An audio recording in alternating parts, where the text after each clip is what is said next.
Canal del Congreso, el canal de la Unión, presenta.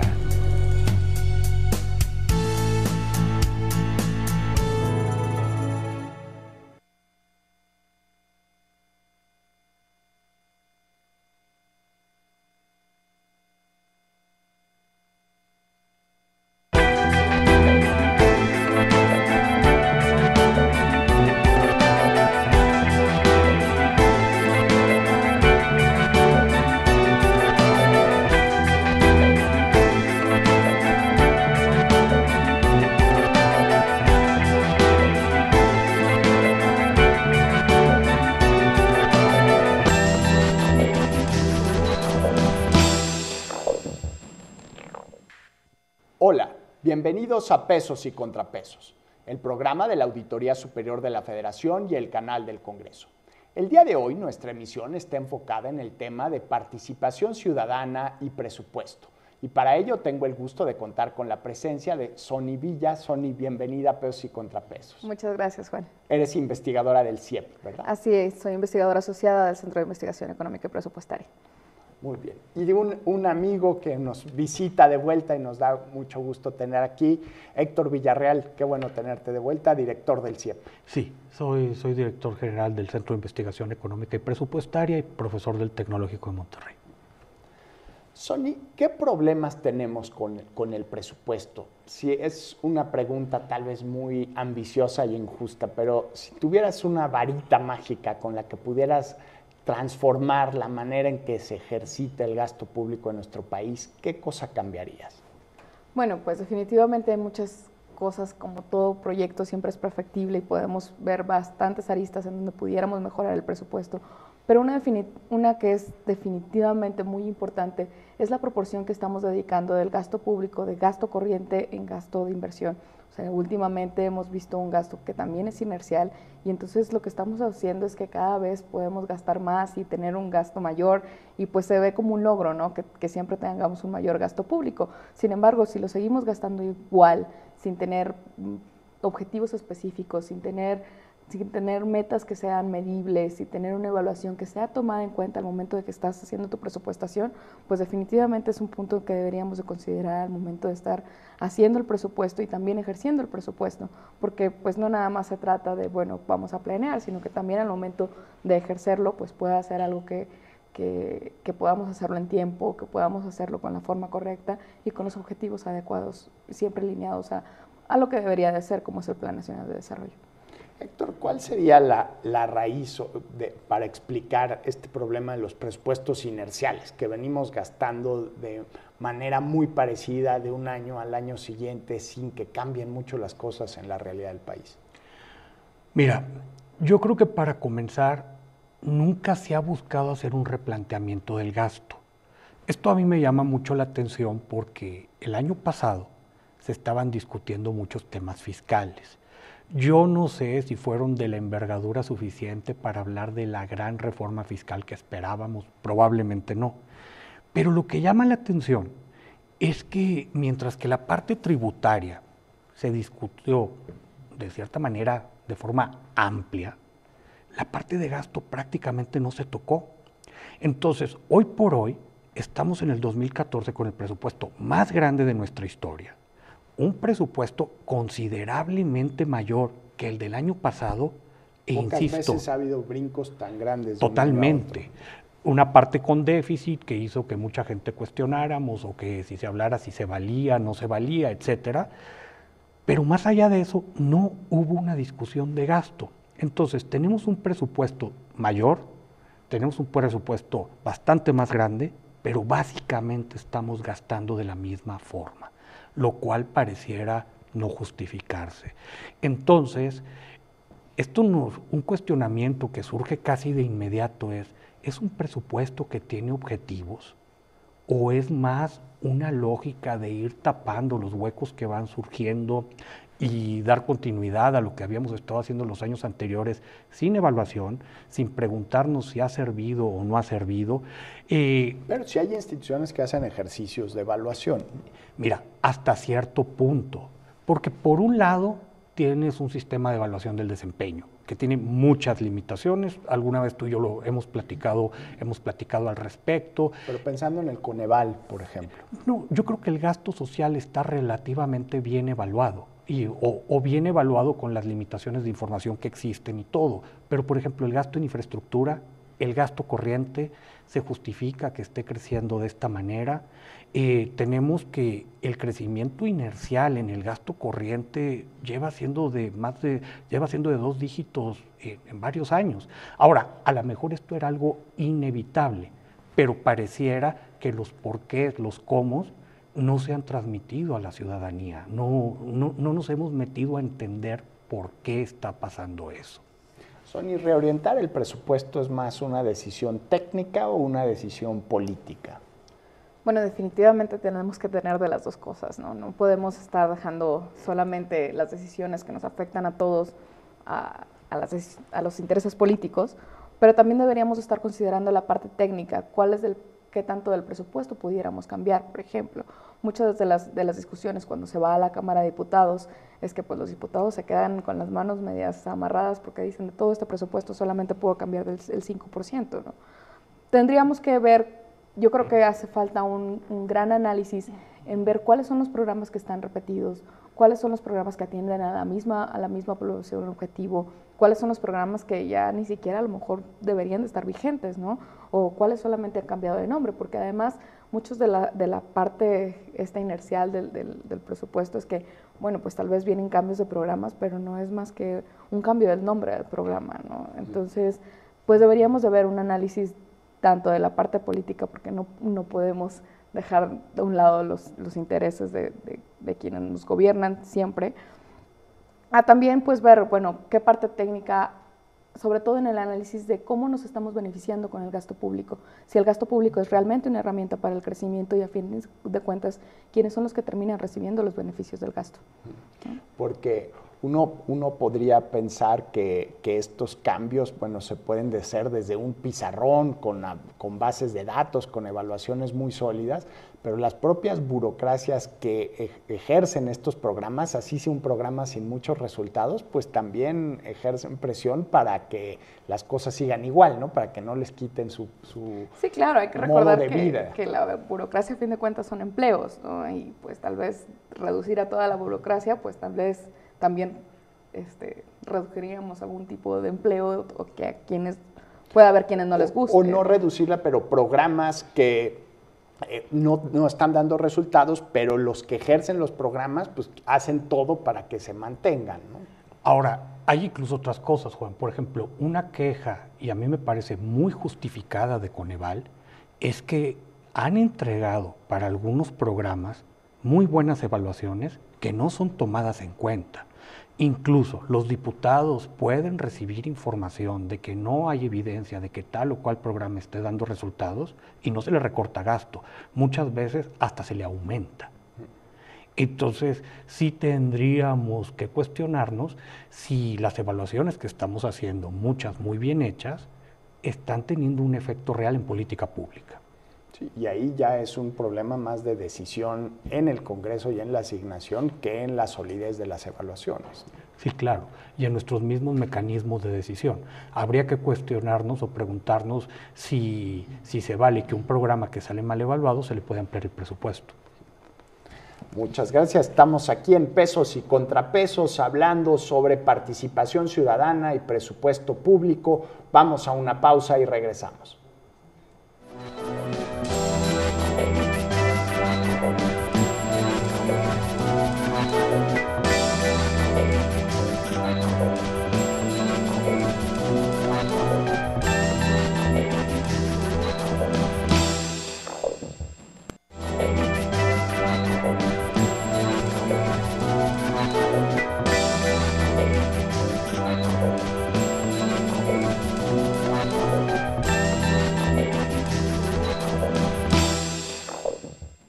Estamos de vuelta en Pesos y Contrapesos con participación ciudadana y presupuesto.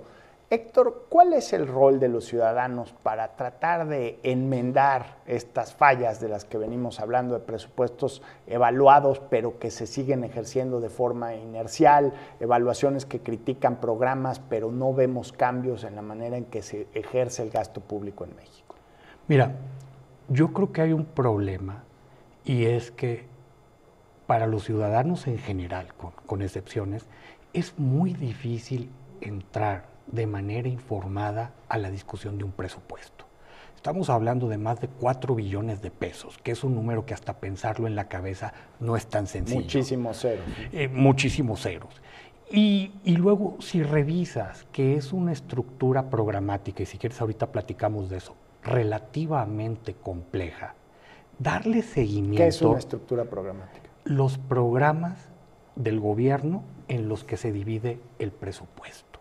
Estamos hablando de 700 y pico programas, algunos muy transversales que tocan muchas áreas de gobierno, sí, del gobierno federal, y algunos de ellos tienen una incidencia directa en estados y municipios, pero si tú dices, bueno, yo me pongo a abrir las páginas de Hacienda y quiero ver toda la información disponible y todo, un ciudadano solo hacer eso sería muy difícil. Y ya no hablemos, sería muy difícil simplemente ver de qué gastos se está hablando. Ya no discutamos si es efectivo o si es correcto, o ponerle otro tipo de adjetivos. O sea, el gobierno existe para hacer cumplir estos 790 programas, desde una perspectiva muy limitada y funcional, pero ese sería el objetivo, el mandato presupuestal del gobierno. Sí, claro, bueno, a fin de cuentas el presupuesto es una herramienta de la política pública que va a ejercer el gobierno federal en este caso. Si nos enfocáramos solamente el presupuesto federal, que las entidades federativas y los municipios pues tendrán su propio presupuesto. Con bastantes más problemas que el federal.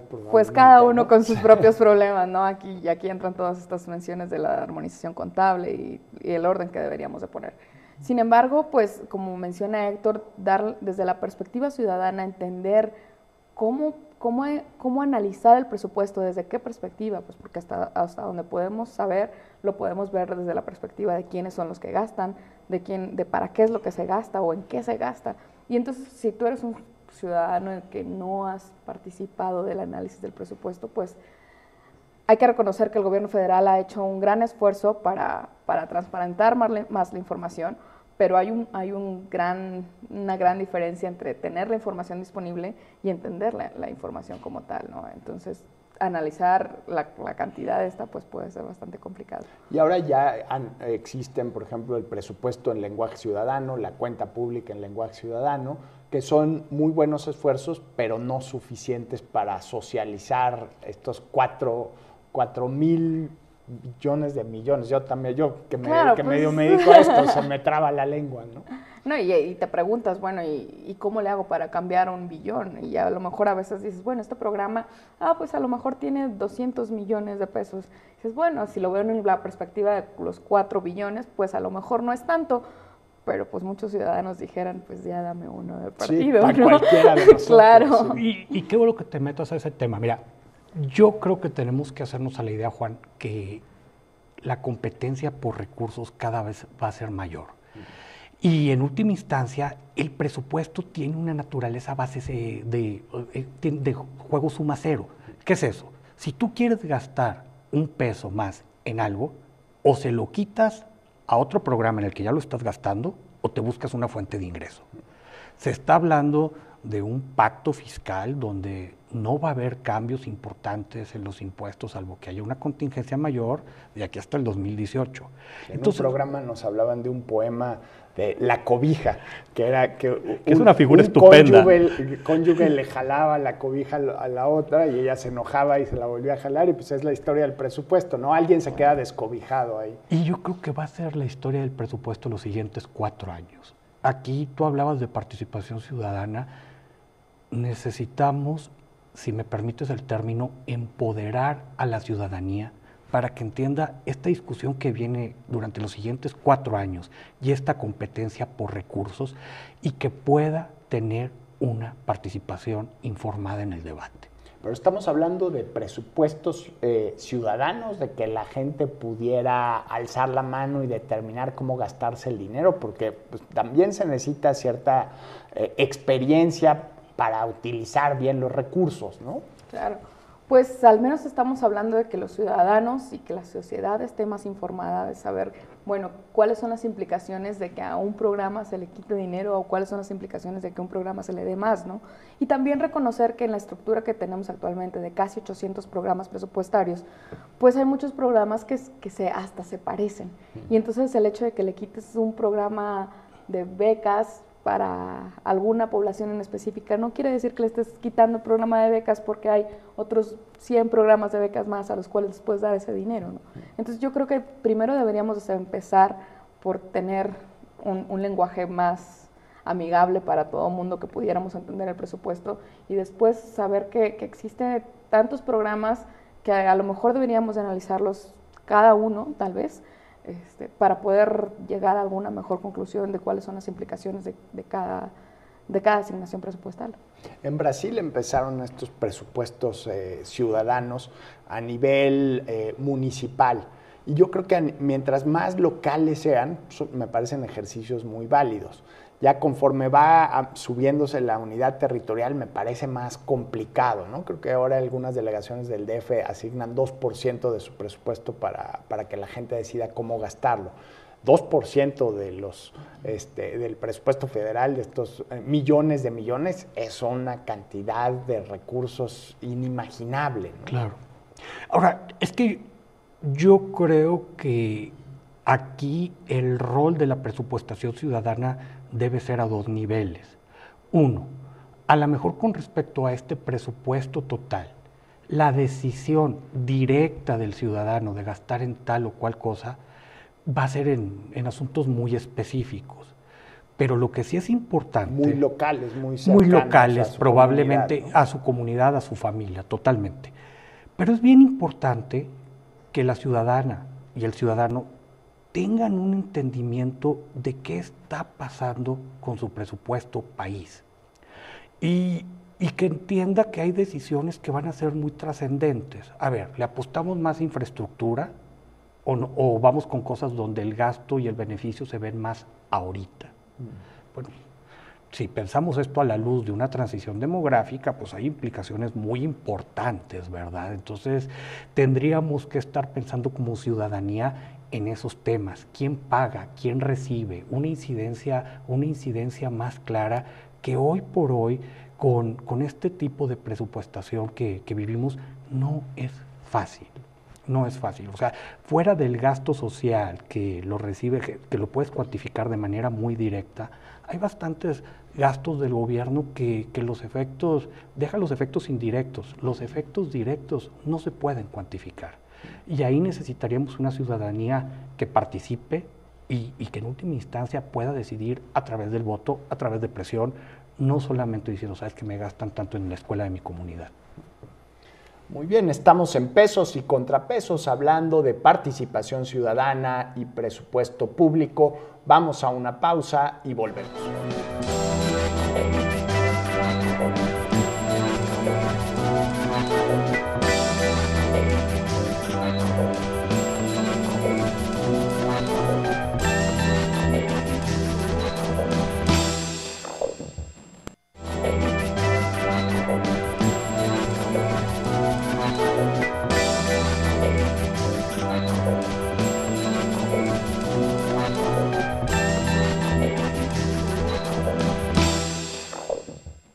Estamos de vuelta en Pesos y Contrapesos con el tema de participación ciudadana y presupuesto público.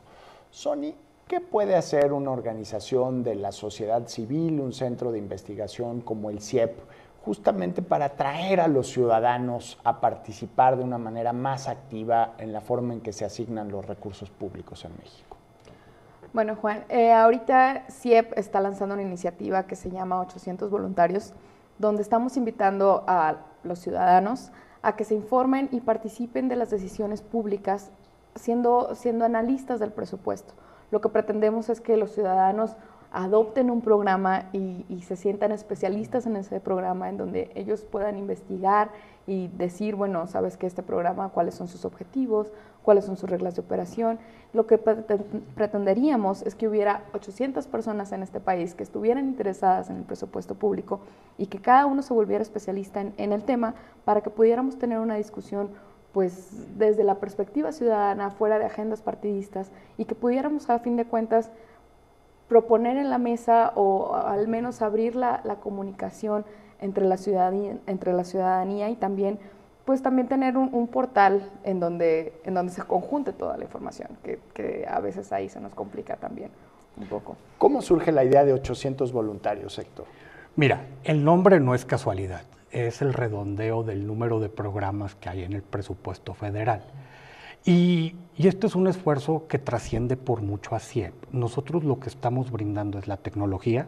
En este caso ya existe una página de internet, la pueden revisar en 800voluntarios.com.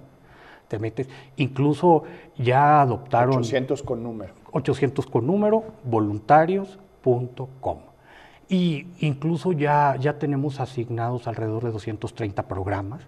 Hay 230 voluntarios. Un poquito menos, porque hay gente que agarró más de un programa. Yeah. Que después se va, cuando vean el trabajal que es y todo, yo creo que te van a quedar con uno y todo. Pero incluso también creemos que muchos programas los va a agarrar más de una persona y van a poder a través de un blog comentar lo que están hallando cada quien.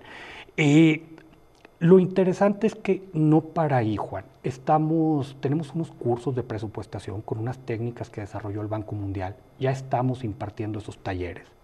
Y la idea es... ¿Esos talleres son para los voluntarios? Para los voluntarios. Los podemos dar en universidades, en público abierto, a OSCs hermanas, gente que le interese participar. Les llevamos la técnica. Mucha gente va a agarrar programas que les interese por temas que ellas o ellos están trabajando.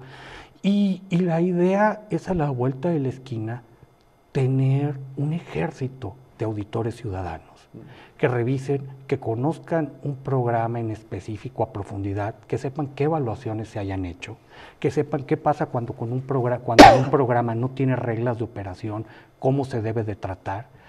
Y creemos que a la vuelta de la esquina esto va a ser una cultura ciudadana.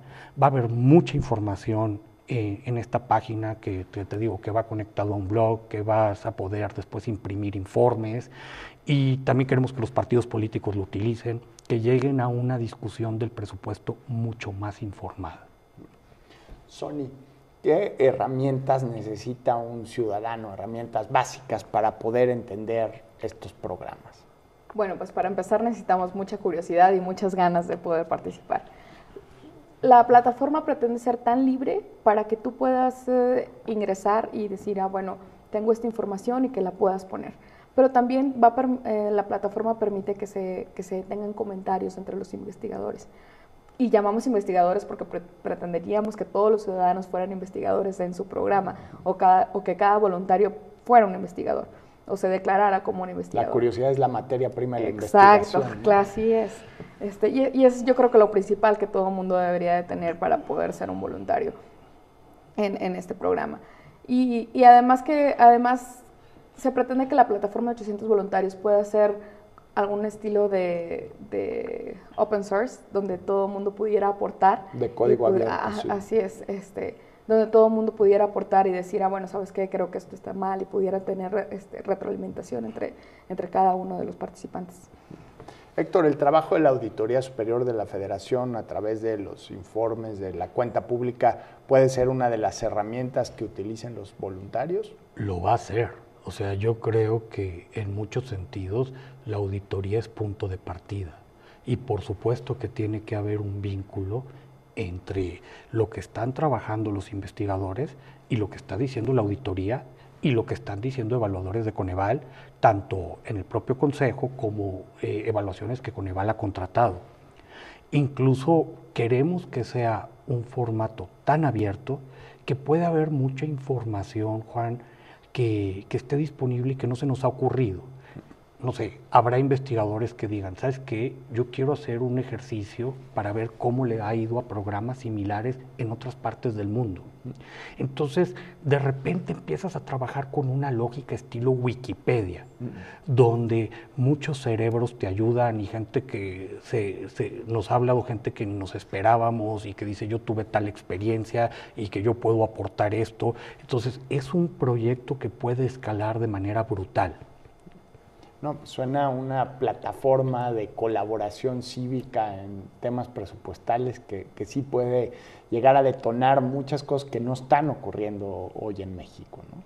Así es, la idea es que a fin de cuentas exista un portal en donde toda esa información, como existen las fuentes tan valiosas, como mencionas, los informes de la auditoría, Coneval, la misma Hacienda, las mismas dependencias que publican sus resultados o los beneficiarios, quiénes son, que todo lo podamos tener en un solo portal con la validación ciudadana, que creo que es bastante importante en este ejercicio.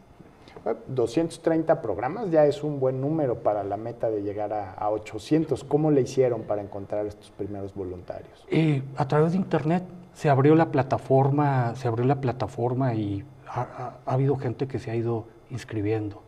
Y me imagino que el proyecto va a estar abierto y la gente se puede ir sumando a lo largo del 2014. Mira, es un proyecto permanente. Incluso esto no se va a cerrar. Nosotros esperamos tener evaluados todos los programas en un par de años y sabemos que va a haber algunos que se van a estar abriendo, cerrando, entonces que se le dé continuidad. Casi como adopta tu programa de gobierno y dale seguimiento. Claro, y esperamos que eventualmente cada programa pueda tener más de un evaluador. Ahora, lo importante aquí, Juan, es que partimos de una premisa. No hay política pública sin presupuesto. Esto puede ser el puente que estábamos buscando para que la política pública se ciudadanice de una manera muy precisa a través del gasto público. ¿Cómo el gobierno, instituciones como el Congreso han recibido la iniciativa, Sonia? Bueno, yo creo que ha sido una buena recepción, porque incluso hay algunos participantes que dicen, bueno, nosotros pudiéramos colaborar con tal o cual información.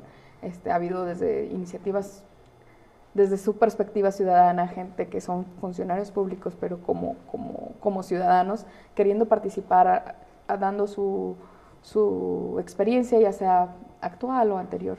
Y entonces yo creo que ha sido una muy buena recepción y a fin de cuentas es una iniciativa que nos va a ayudar a todos.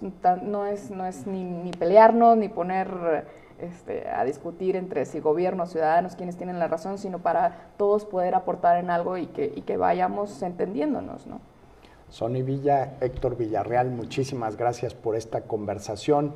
800voluntarios.com es una plataforma que permite a los ciudadanos participar, fiscalizar, vigilar y así cambiar la manera en que se ejerce el gasto público en nuestro país. Muchas veces nos quejamos que los ciudadanos solo tenemos oportunidad de participar en la discusión pública en el momento de las elecciones. Este es un proyecto que está ocurriendo mientras ustedes están viendo este programa al día siguiente y pueden ustedes integrarse a este ejército ciudadano que busca transformar las finanzas públicas de nuestro país.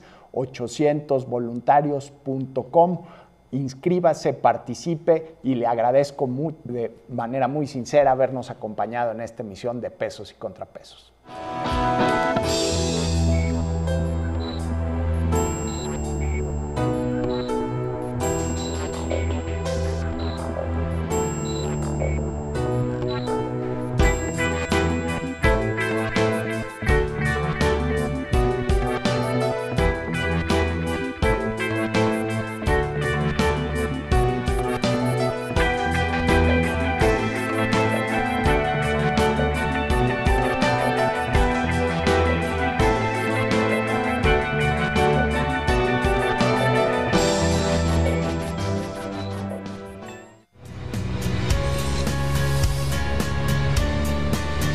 Canal del Congreso, el canal de la Unión, presentó.